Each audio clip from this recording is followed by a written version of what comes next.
So there was this. I I lived in New York, and so I flew to Nashville, Tennessee, to co-write a song with a writer there. He was pretty up and coming and had a few songs published, and so so he called me. He said that Dionne Warwick was. This was back, when she was still was pretty famous, and he said that she was looking for a power ballad. So he wanted to know if I wanted to fly to Nashville and co-write a song with him. Well, you bet I certainly did. I was very excited, and so I flew to Nashville and we wrote this song. And it was called Without You, I'm Only Halfway Home. And for some reason, that title has been lingering in my mind. I'm going to sort of suggest that Zen, to some extent, is about being halfway home. We'll just see if I can pull that off. I don't know if I can or not. So anyway, we went into a studio. They were so excited. They wanted to do it immediately. We wrote the song. It was really I liked it a lot. And so we went into a studio. So they were so pleased with it. And EMI was going to option it, which they did. So they said, you're a great pianist. Why don't you just do the music yourself? You play the piano and we'll hire a wonderful singer. So they did. And we went into the studio. Well, we did take 1, take 2, take 3. So like about take 25, or at some point, they started saying, Victor, you keep speeding up. And you can't do that with studio musicians. And they said, can we put a click track on you? So, they put the headphones on and said, click, click, click. So, and they had the thing turned up just full volume in my ears. I still got faster and faster and faster. It was awful. And so then you could just see all the people, they didn't know what to do. So finally, they said they kept taking breaks, right? So finally we took a break in the music, and the singer, I still remember her. She was so good. She's a wonderful voice. She said, honey, come over here. She said, what are you on? Well, like in Nashville, right? Obviously, clearly I was supposed to be on something. I said, well, I said, I'm not on anything. I should have said, rather than, attention deficit disorder. So, but we did this entire time. I never was able to slow it down. Right? I never was. That click track, we were going 1, 2, 3, 4, and I would go 1, 2, 3, 1. So it just went on and on. It was very sad. So then they had to give up, and then they hired studio musicians a week later, and they sent me the recording. It was great. It sounded really good, but didn't have my piano. So that's the story I wanted to share with you all. And that's all I have to say today. I'm finished. So I think those of you who were here, many of us were quite taken with Joe Kai. I thought we were quite privileged to have him. And I sort of had this feeling after our last Sunday that some of us would probably benefit from some more, kind of like putting a little flesh on the bones, so to speak. So I just thought it'd be really interesting for me to give you all some of my limited knowledge of Zen. Not to say that his 3 Sundays needed anything. I don't think that they really did. But I thought it would be interesting for you all, and I'm going to attempt to just do that. I'm going to attempt to give you a little more of a flavor of what they mean by koans, studying koans. A little bit more of the history, which I think is, in a sense, it's extremely important to have sort of an understanding of what the history is. And and then so that allows me to share some of my most favorite Zen sayings and stories with you all. I wanted to start by reminding you all of something that a very, very smart person said to me maybe 20 years ago. I'll never forget it. She said, the universe speaks to me in metaphor. Well, So if you get that, you get that. And if you don't get that, you don't get that. But this was for her like a real realization that she had just understood that, that she grasped, she understands through metaphor. And so when I was thinking about Jokai and thinking about understanding, what the hell Zen is, I think in some ways that's the closest I could almost come to it. Zen speaks through metaphor. And so some of us who are, like, as we call it in psychology, rather concrete thinkers, there's nothing wrong about being a concrete thinker. That's a very analytical and intellectual type person. Metaphor can be difficult. If you have trouble with poetry, that's a clue, right? Because poetry speaks to us through metaphor, as does Zen. I shared with a client about 3 days ago, because I thought it was very helpful to a situation he's in, the Sonnet 16, Shakespeare's Sonnet 16, let me not to the marriage of true minds admit impediments. I could see he was having a difficult time with it. It's an extraordinarily beautiful poem. But again, to some extent, poetry speaks through metaphor, through imagery, and so for some of us, that's not so easy. Zen absolutely speaks through metaphor. One of the famous, we'll just begin with a little shocker, okay? So one of the famous stories is the student comes to the old teacher and says, the old teacher and says and this is like one of my favorite teachers. And he says, what is Buddha? What is Buddha? Now, as you'll get this as we go through, there's nothing obvious between a student's question and or a teacher's answer. It's all very convoluted. But anyway, the teacher said, a dried stick of dung. And that's the nice way of putting it. Some translations are a dried piece of shit. So now you can imagine if you ask someone in the Catholic Church or the Protestant Church, what is God? Right? And the person said, a dried piece of, a dried stick of dung. Well, it would be blasphemous. But in Zen, it is, not only is it not blasphemous, it's very challenging. And it's a metaphorical, and it's very profound. So I'm not asking you to understand that right now. I don't necessarily think that I could understand it. But that's just an example of, Zen is certainly irreverent. It's a very irreverent. They say if you see the Buddha, kill him. If you walk down the road and see the Buddha, you better kill him. Because, again, that's just saying if you're seeing something outside of your own, what you know or what you experience. Don't make a ritual, don't make a nest, don't make an idol out of anything. Okay, so so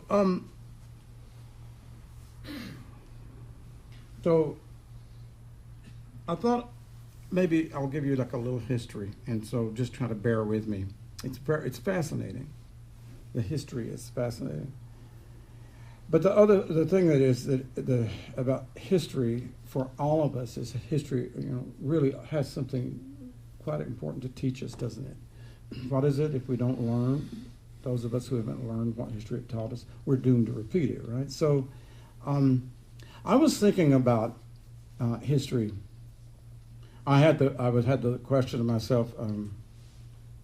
I even, sometimes at my age, I get things confused, and so I was thinking about mitosis, but I was fascinated with the thought about, why does a cell divide into two? What causes a cell to divide?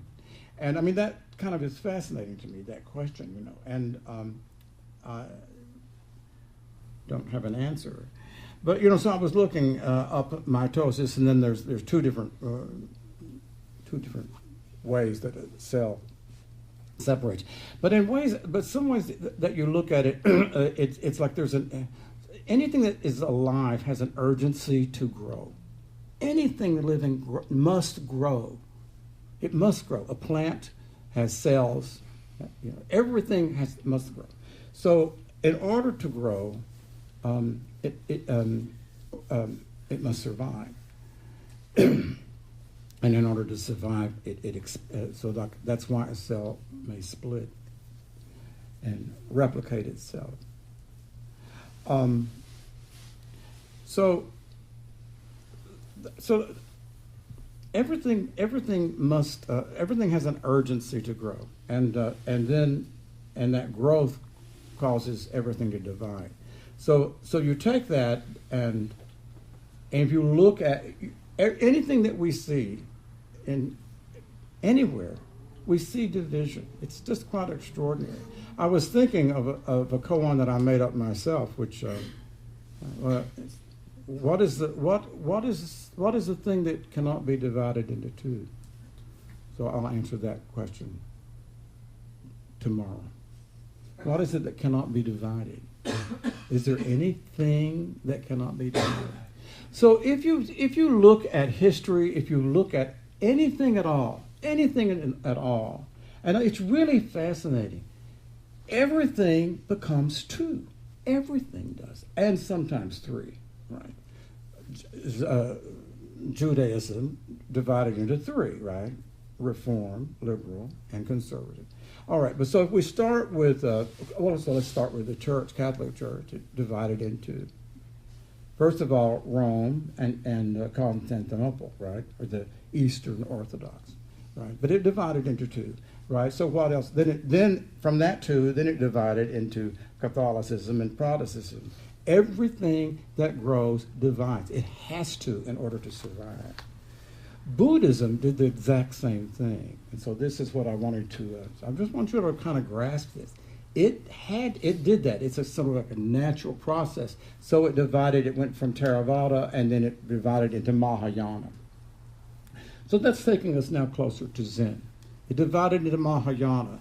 Mahayana divided into two. Divided into, this is just words, divided into two extraordinary disciplines or traditions, Yogacara and the middle way, Madhyamika. So this is like, we could spend a year studying either of those. They're just extraordinary. But Zen comprises those two traditions, basically, right? Those two traditions in Mahayana. And it's like a million words, and it's extraordinary, it's brilliant. Zen called those things down into metaphor so that we could learn them, right? We could spend forever studying Yogacara. It's incredibly brilliant. But what Zen has done is it's called everything down into images that we can grasp, perhaps. So I wanted to just share with you, first of all, that Zen has taken these two enormously brilliant traditions in Mahayana Buddhism, and it's called it down, right, into metaphor. But something else happened in Zen. Zen actually goes back to, and Jokai alluded to this.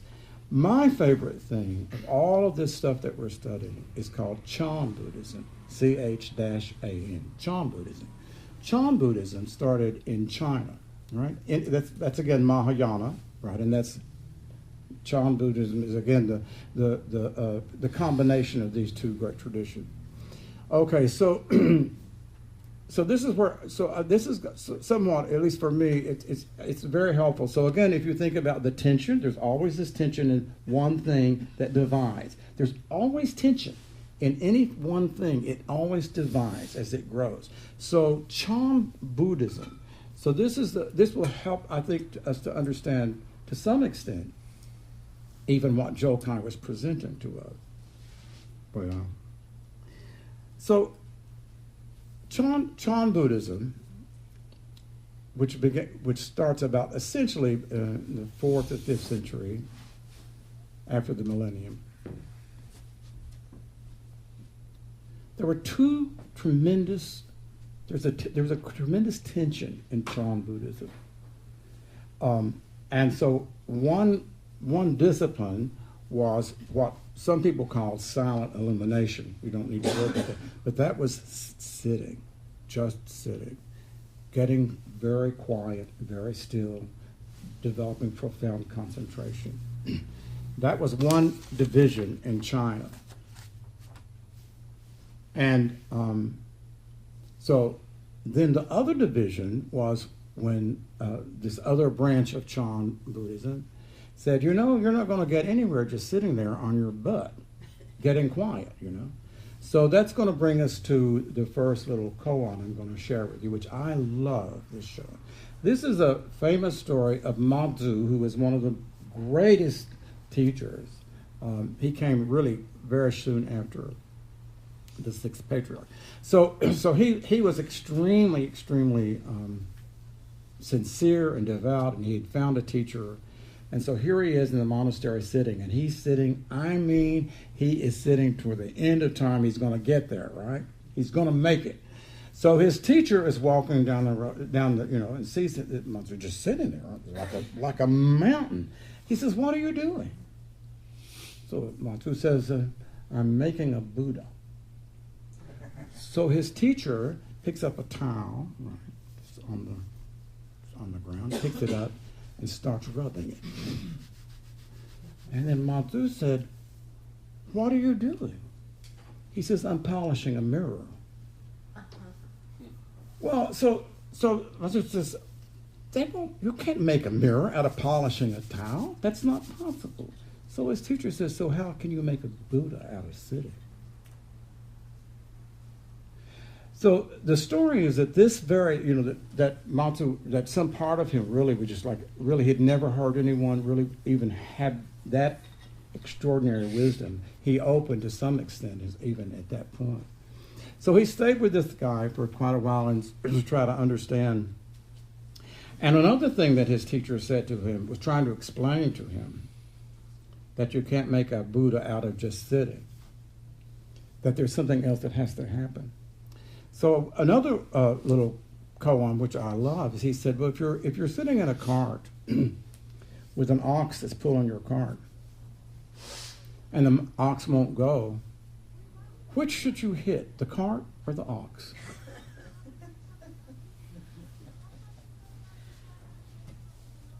It's really brilliant. It's really brilliant, and sort of Mazu became really almost actually quite literally, he's like an ancestor of Jokai. Jokai referred to a grandfather, right? A grandfather would be the father of his present teacher, right? But Mazu would go way back. But so if you can't move right in your meditation, what should you hit? The ox or the cart?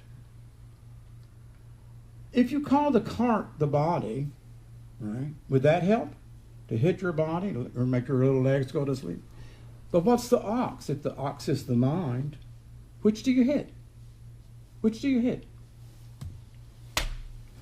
That answer is to answer that question, you have to have some extraordinary knowledge through your practice. And to some extent, in Zen, a student who finally has somewhat figured out that answer will answer his teacher. He will give the teacher some answer. Which should you hit, the ox or the cart? That's a poisonous question, right? It really is, because if you have to answer the damn question, if you don't have the choice of saying, well, I don't know, your teacher would say, oh, thank you, and just knock the hell out of you. So then you wouldn't do that. So anyway, this is the essence of Zen, which is you're presented with something that you can't think your way out of. You can't think your way out of the question. Most of us are convinced that we can think our way out of anything. Anybody got any issue with that? We think that we can use this thinking, analytical, discriminatory, comparative, whatever you want to call it. We think that we can think our way out of it. I have sat with people now for 25 years in therapy. I've never sat with one single person who could think their way out of their problem, whatever the problem is. You can't do it. This is also the fundamental teaching of Zen. You can't work your way out of it. Now, the Zen teachers will talk about cornering a rat into a horn. That's a metaphor, right? Do you understand that's a metaphor? What does that do? If you've got a little rat and you've got it cornered right into a horn, It gets to the place where it gets very tight, right? And what the hell is it going to do? That's the idea of a teacher trying to corner a student into a place where they finally can't come up with an answer logically. In theory, if a teacher is brilliant enough to corner your little ego, okay, so let me just suggest that I could say my little ego, okay? If a teacher is clever enough to corner the ego into, this sort of, Zen believes that what is called the prajna eye will open, that some answer will come from the intuition. It may make absolutely no sense, right? But the teacher will recognize it.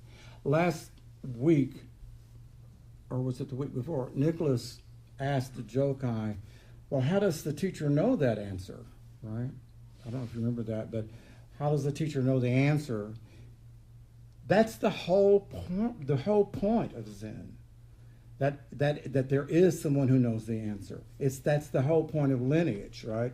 That we go back to grandfather, great-grandfather, or great-grandmother, great-great-grand, all the way back to Matsu, who said, right, or who was asked, right, what do? Do you hit the cart or the ox?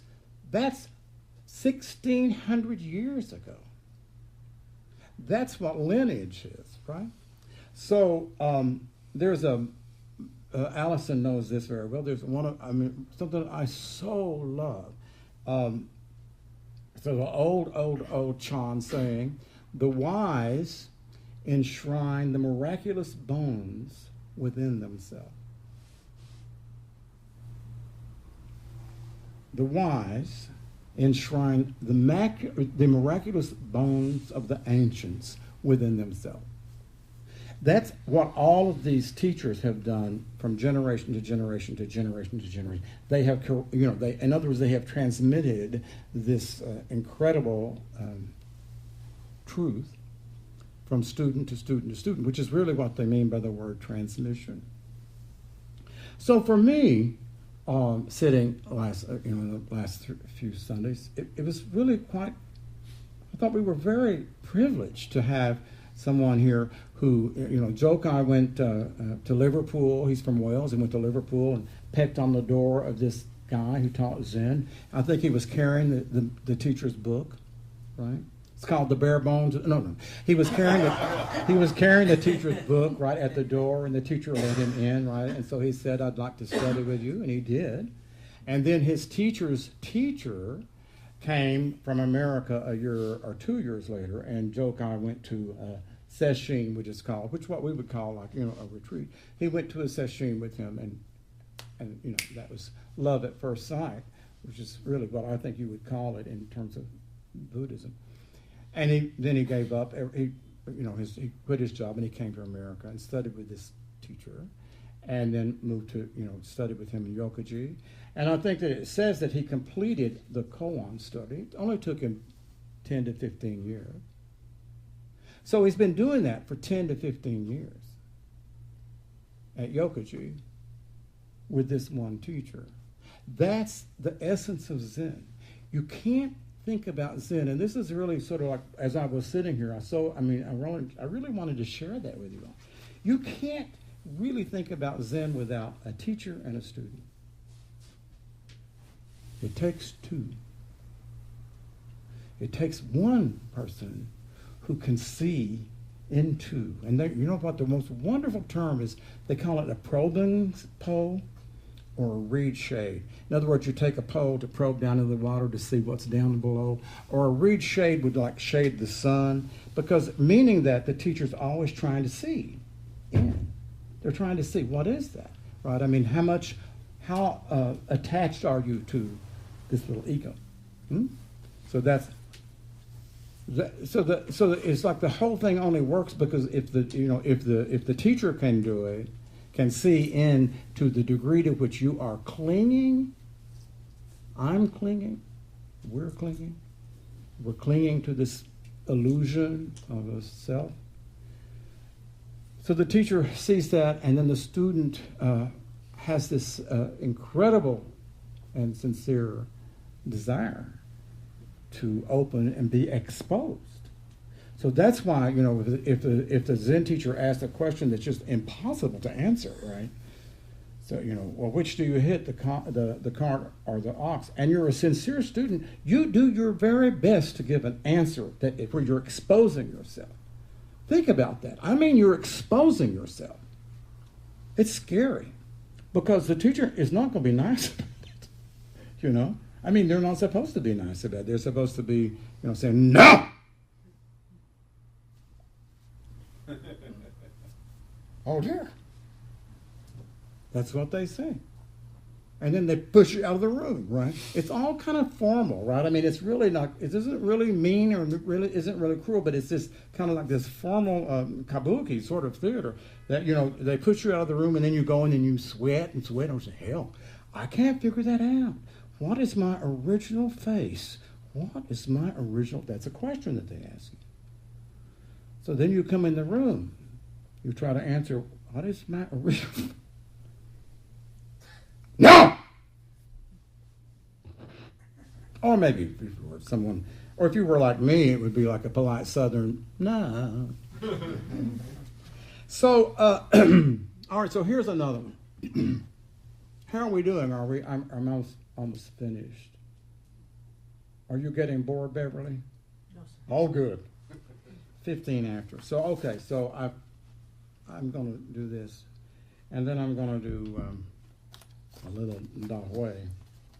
I'm going to do our little thing that we like a lot about the crying baby, or the sleeping baby. So one of the things that you read, and by the way, I guess I'll just share this with you all. I read these every day of my life. Every day. I read them every single day, morning and evening. These meaning these koan. And more than likely, I don't understand them. And then every once in a while, I do. And when I do, I think, oh my God, right? You have to live with them. You have to live with them. And then they kind of seep into you, right? But you have to have this incredible desire, because other than that, how the hell can you do it? I mean, because they so much they make no sense. So one of them that I used to love, you just see this over, and when I say it many times, I'm just talking about like hundreds of koans. So you'll see this one that they'll talk about this teacher will talk about his student, and he says, well, she's like a hammerhead with no hole. I used to read that and think, what the hell does that mean? A hammerhead without a hole? Here's a hammerhead. Right? I guess you'd call that the head of the hammer, would you not?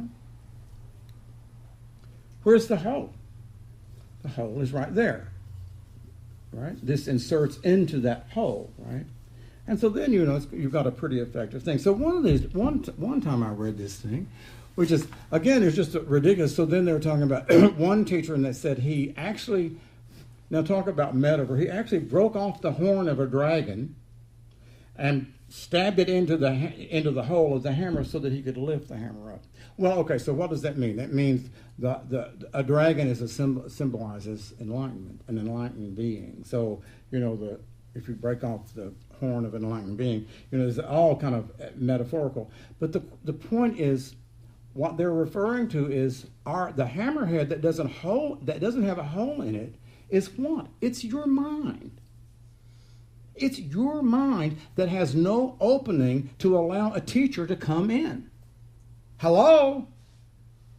Because we're so busy thinking, where's the entrance into a mind, or in my mind or your mind? Where's the entrance for a teacher to come in if you're so busy knowing everything? Well, I know this, or thinking, right? Endlessly thinking. I mean, we all do it. Everybody does it. It's our disease. It's like I said, the mind absolutely believes it can think itself way out of anything, except probably death. You can't really think yourself, well, I shall not die, right? I've been working a lot on old age lately. I shall not grow old. So anyway, the idea of the hammerhead, which is just quite wonderful. So they refer to students as a hammerhead without a hole. That means the teacher, if the teacher is skillful enough, is able to be, through some, even a colon, but the teacher is able to skillfully put a handle into that hole, and then it becomes useful, right? It becomes what we need. It works, right? So, how many of us would refer to our minds as a hammerhead without a hole? Anybody want to comp to that? I mean, come on. Come on. It's our human, it's our problem. I mean, it's my problem. So as I said, I just want you all to know that I probably read that for 5 years before I understood it. I read it because I've been reading these things for 10 to 15 years. And then finally I read it, oh my God, it's talking about me. Who knew? I never would have thought that. The hammerhead without a hole. That's a mind that has no opening. And so the teachers in Zen, they continually refer to the word an entry. Where's the entry? There must be an entry into this closed system. And to some extent, that's what every Chan teacher, and as I say, I want to explain to you that, that Zen is, which is Japanese, Chan, when it went, if you take Chan, C-H-A-N, and translate that into Japanese, it's Zen. Z-E-N means Chan. They're the same word. So Chan went to Japan, and then they left me. I mean, I never left. I never went over the sea to Japan because I'm still in China. I love the earthy Chan Buddhism. As I said, the word was like, where's the entry? Where's the entry that someone can enter into, and connect to our mind, your mind. So all of these questions back and forth. So what is the meaning of the Bodhidharmas coming from the West, which Joe kind of read. The teacher, basically the student is actually testing the teacher, and the teacher is testing the student. Right. Sometimes they call it the teacher is the student is the guest and the teacher is the host. Then they switch it around, right? And the student actually is the host and the teacher is the guest. But it's always testing. To some extent, that probably doesn't sound pleasant to most of you. I think maybe, I don't know. But it's serious business because Zen is about enlightenment. It's about waking up. That's all it's about, really. It's kind of like an extraordinary thing. And Da Hui, who may be my most favorite teacher, says that he said this. The standard of enlightenment is really what the whole thing is about. Okay, so here we go. Here's another one, and I like this a lot. I read this a lot of times and didn't understand it. They're talking about a student, and the teacher will say, well, ahead she didn't reach the village, and behind she didn't get to the shop. What does that mean? Ahead he didn't reach the village, and behind he didn't reach the shop. So that kind of brings me back to that first thing that I said about we're only halfway home. All right, I want to try to explain that before we get over. What does that mean? Ahead he didn't reach the village, and behind he didn't reach the shop. I think that the shop is the relationship between the teacher and student.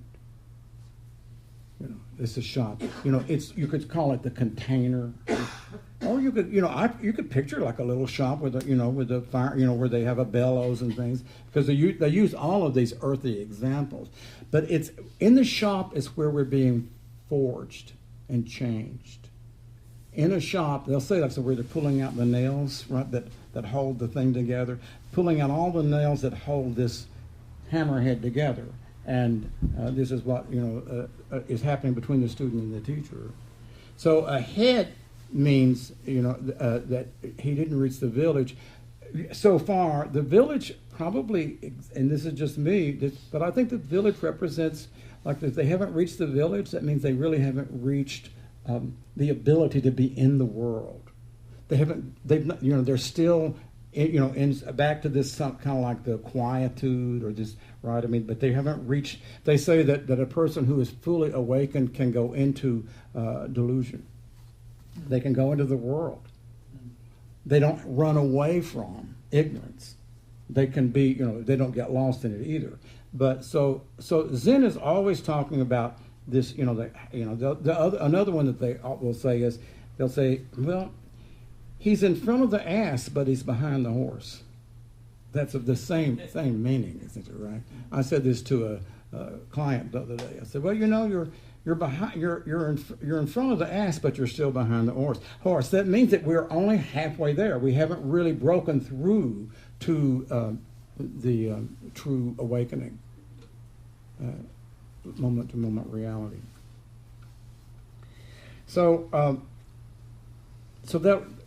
that brings it back to, again, the whole thing about the shop working in the shop. So here's another one of my favorite metaphors, and this one I think I shared with Allison just a couple of days ago.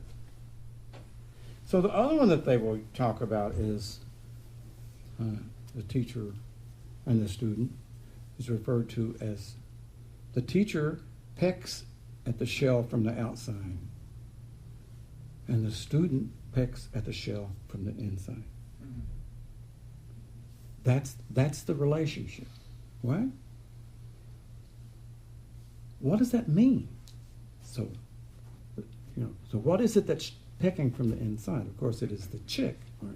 But so there's the part of us that's pecking from the inside, and they that's another term that they use is breaking out. But the part of us that's pecking from the inside, that's trying to break through the shell, then the teacher is doing the very same thing from the outside, trying to help, right? Trying to peck from the outside in. Again, that's that extraordinary relationship of the teacher and the student. But what's the shell? What is it they're trying to break through? Right?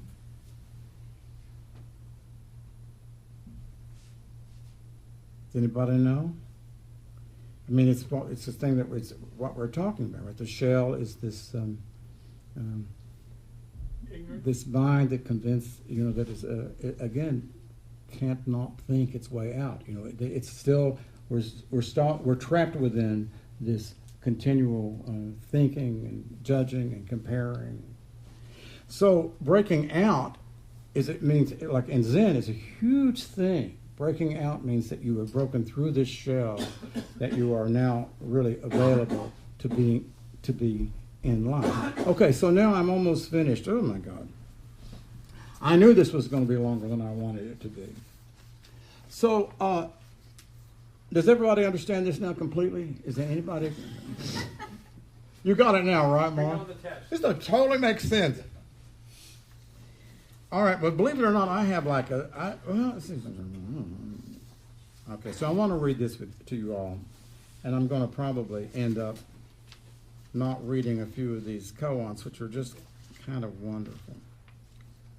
And I'm going to say that, so I'm going to give the talk next Sunday as well. And so anything that you really would like for me to take a stab at next Sunday, just let me know.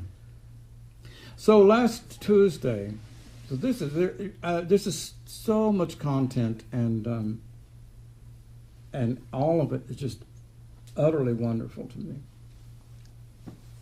Oh, by the way, I just have to say this first of all. So that we all are going to replace me soon.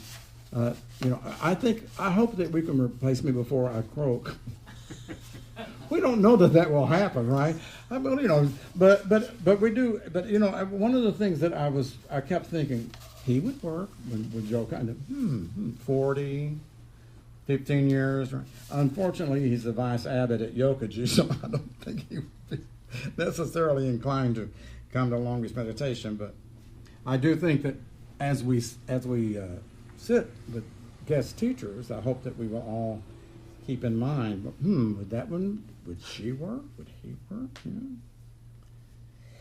So last Tuesday, we had I presented an idea to everybody, to Allison and Beverly, and Ginger was sitting. You're sitting in Ginger's place. That's all right. and she's a redhead. So I was using this metaphor of being a gourd, and because it's used quite frequently in Zen. You know, if a gourd is floating on the water, and you push it down, what's it going to do? It's just going to pop up, isn't it? Right. I mean, the only way you could hold a gourd down floating is just to hold it down, right? Because other than that, it's going to pop up where it needs to go. So this is quite frequently used as a wonderful metaphor for the free mind, a mind that is free, that floats free in the water. So I was using the metaphor of that metaphor, and it's Da Hui is one of the people who uses it. A lot of the teachers use it. And then when we finished, Ginger said, I don't understand. I said, I was saying, like, you know, we don't want to get stuck in this quietude, in this stillness, that we want to have this aliveness, moment to moment to moment. And she said, I thought we were supposed to be quiet and still. She said, and so she had a difficult time, and it was at the very end, and so I stayed later and we talked about it a little bit. But I was thinking, this is really so profound. This is really kind of like what we're talking about today. So I want to go back and say, in Chan, the two great divisions were half of the teachers who actually became Soto Zen, which is what I think basically is the lineage of Jokai, but not totally. But the other lineage, which I love, which was Linchi, or my favorite teacher, Dahui, it was that you got to keep your mind awake when you sit. You don't get to go into stillness. They just won't let it. That's where koan started from. They started giving people these things to work on, to contemplate, even when they were sitting. Because they do not, you know, and so then my favorite teacher, Dahui, I mean, he called it Dead Tree Chan. He called it the deep pit of liberation. I mean, you know, he said making your living in a ghost cave. I mean, they were really kind of disparaging about sitting in stillness, right? Because they said the idea is that you must try to sit like a gourd that is floating free in the water. That's very hard for us, is it not? I mean, because there's something in us that always goes to stillness. We want to do that, you know. I mean, to tell someone, well, you know, you're not supposed to be being calm, I mean, which is kind of stupid. But you know, because obviously there's nothing wrong with being calm. But the idea is, how do you stay alert and calm? How do you stay calm and serene and awake at the same time? So this was like the Rinzai school. It became that in Japan. But this was the other great division in China. And it is the one where the koans came, where the teachers were giving their students something that made them sweat, whether they were sitting or whether they were just in sessions, right? But in other words, you don't get to sit on your damn cushion and space out, right? You got to answer the question, you know, which do you hit, the cart or the ox? You have to answer that all the time. So they would be coming in at the end of the sit. The teacher would say, did you work that on? Did you figure that out? And so they would start sweating even, you know, worrying about it. But that's the other division of Chan. Do you get that? There's the one division of where you sit in tranquility and where you try to develop this extremely peaceful, quiet mind, which is a good thing. And the other one is where you try to do that, but at the same time develop this alert mind that is actually never leaving whatever it is it's working on. It's still working. It's not thinking, by the way, John. It's not sitting and thinking. It's like really trying to internalize it into your gut. They say it has to be something that you've swallowed like an iron ball and you can't spit it out. Well, that would not be like necessary thinking. So here's what Dahui said. I'm worn out. He did not say that. You thought I meant Dahui said that, didn't you? So this is what he said.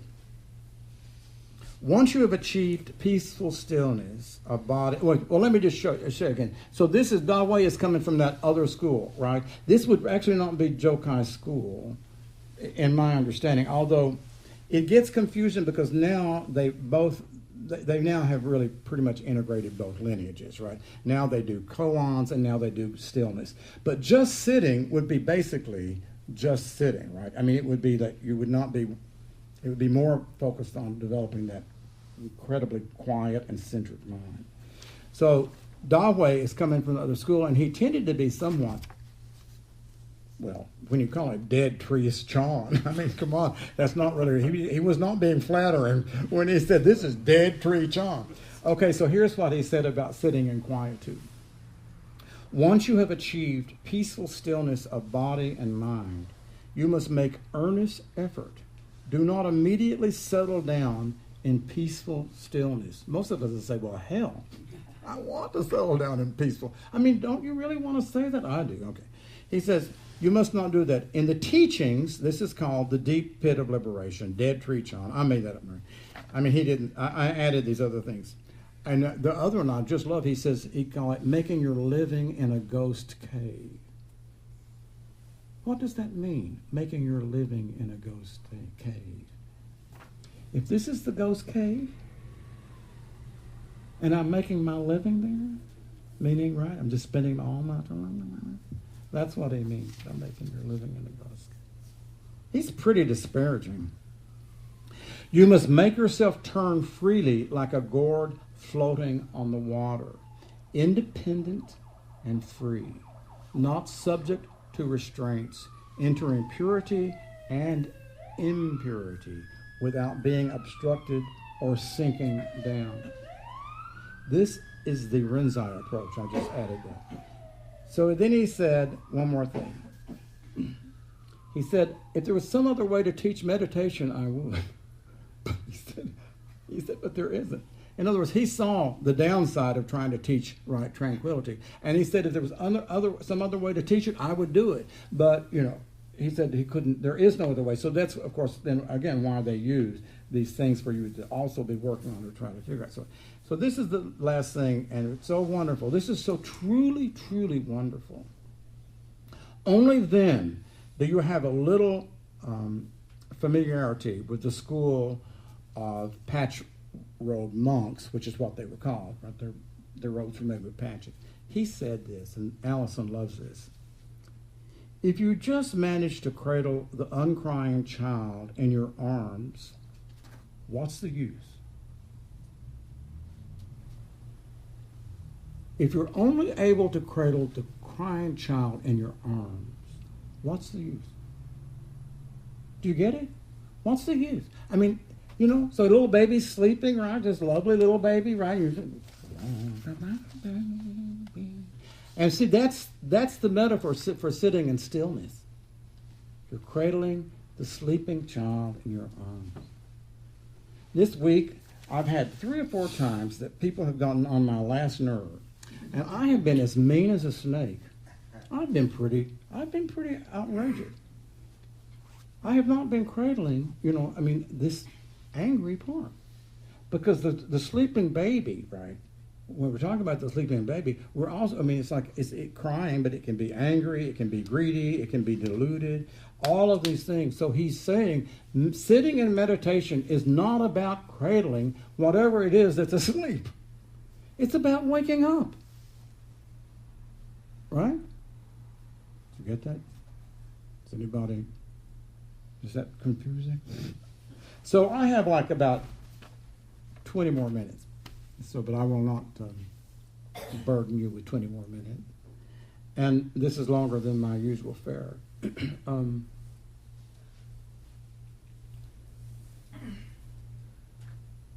Okay, so just to repeat, the universe speaks to us in metaphor.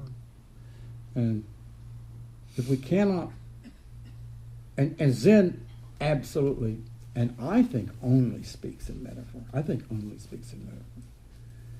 And you could say that, to some extent, the other branches of Buddhism tend to speak more through the scriptures. You could look at the tree and see that as a metaphor, right?